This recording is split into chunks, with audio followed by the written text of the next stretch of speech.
এই নসিহতটুকু আমাদের ঊর্ধ্বতন কর্তৃপক্ষের কাছে আমি হাত জোর করে করতেছি, একদম হাত জোর করে। 5টা ডিপার্টমেন্টে এই দেশটাকে শক্তিশালী করতে হবে। কয়টা ভাই? 1 নাম্বার শিক্ষা, 1 নাম্বার প্রত্যেক মুসলমানকে কোরআন এবং সুন্নাহর শিক্ষায় শিক্ষিত করতে হবে। আমি অন্য ধর্ম নিয়ে কথা বলছি না, তাদের মতো দিন পালন করুন। লাকুম দিনুকুম ওয়ালিয়া দিন, লাকুম দিনুকুম ওয়ালিয়া দিন। তারা তাদের ধর্ম পালন করে করুক, আমাদের কোনো মাথা ব্যথা নাই। প্রত্যেক মুসলমানের বাচ্চাকে কোরআন সুন্নাহ শিক্ষায় শিক্ষিত করতে হবে এবং একই সাথে এই যুগকে চ্যালেঞ্জ করার জন্য যত সাবজেক্ট দরকার সব সাবজেক্ট আমাদেরকে শিখতে হবে ইনশাআল্লাহ।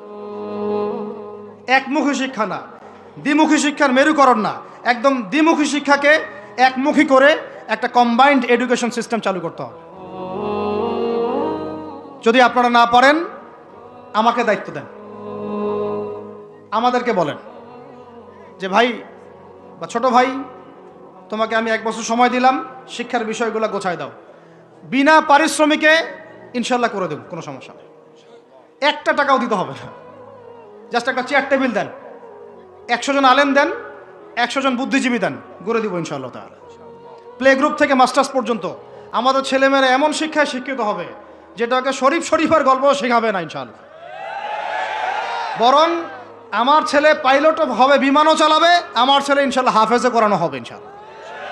আমার মেয়ে ডক্টরও হবে ইনশাআল্লাহ, আমার মেয়ে আয়েশা রাদিয়াল্লাহু আনহার মতো মুহাদ্দিসও হবে ইনশাআল্লাহ।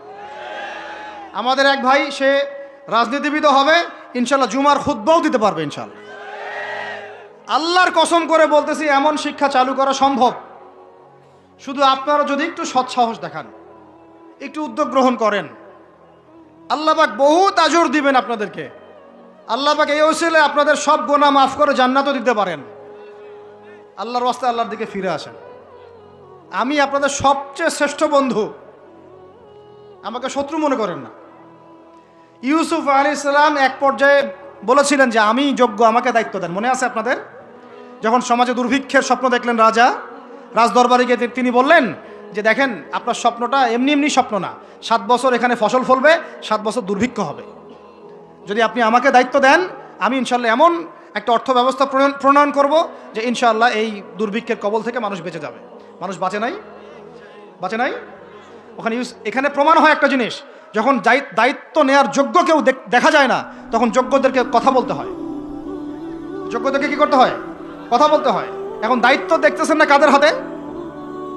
একটা লোক, যে ব্যক্তি আল্লাহর অস্তিত্বেই বিশ্বাস করে না, সে কিতাব লিখতেছে, ওই কিতাব আমাদের সন্তান পড়তেছে। আমি নাম মেনশন করতে চাচ্ছি না। কিছু মানুষ যারা আল্লাহর অস্তিত্বেই বিশ্বাস করে না, তারা মনে করে মহাবিশ্ব সৃষ্টি হয়েছে বিগ ব্যাং থেকে, আল্লাহ সৃষ্টি করে নাই। ও ডিপার্টমেন্ট অফ হেড হয়ে বসে আছে ওখানে। আজকে ট্রান্সজেন্ডার ইস্যু আসছে জন্য আপনারা নড়েচড়ে বসতেছেন না। শিক্ষার যে দশা চলতেছে, আমরা ভয় করি যে আজকে থেকে 10 বছর যদি এমনভাবে চলতে থাকে, আল্লাহ মাফ করুক, আমার আশঙ্কা একটা প্রজন্ম গড়ে উঠবে, জীবনে বাপকে তো সালাম দিবেই না, সালাম কেমন করে শুদ্ধ করে দিতে হয় সেটাও শিখবে না কখনো।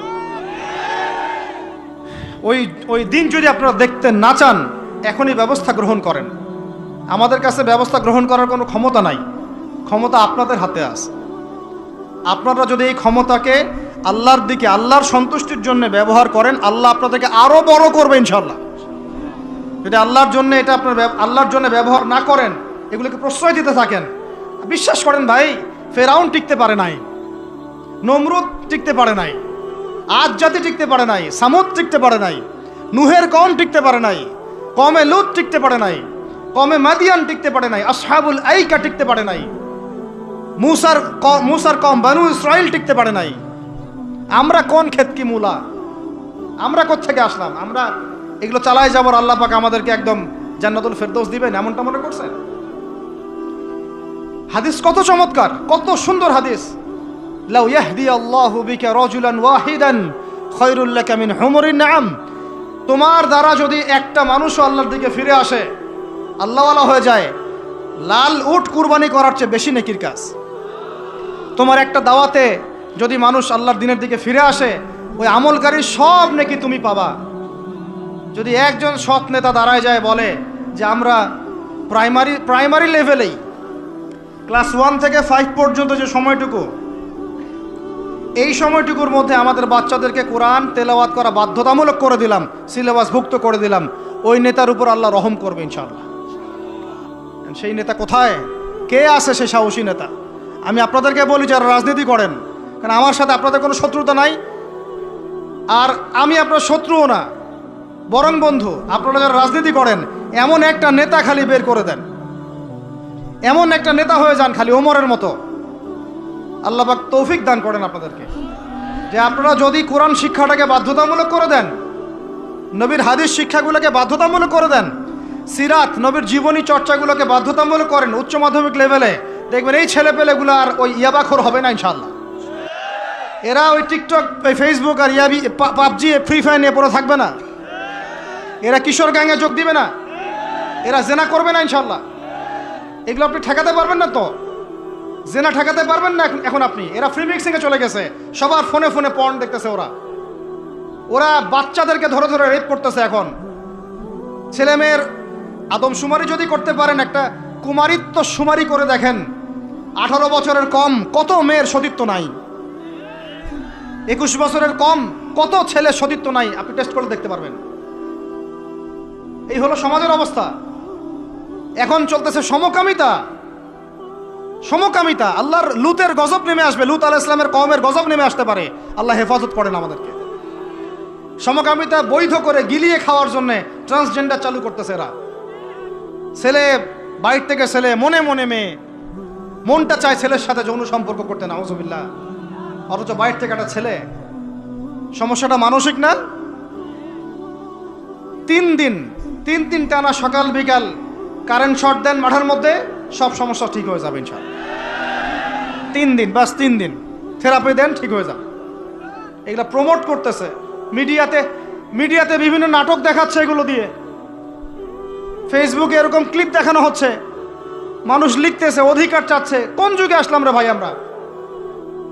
আমরা কোন যুগে আসলাম? আল্লাহ রাব্বুল আলামিন আমাদের সবাইকে হেদায়েত দান করেন, অন্যায়ের প্রতিবাদ করার তৌফিক দান করেন।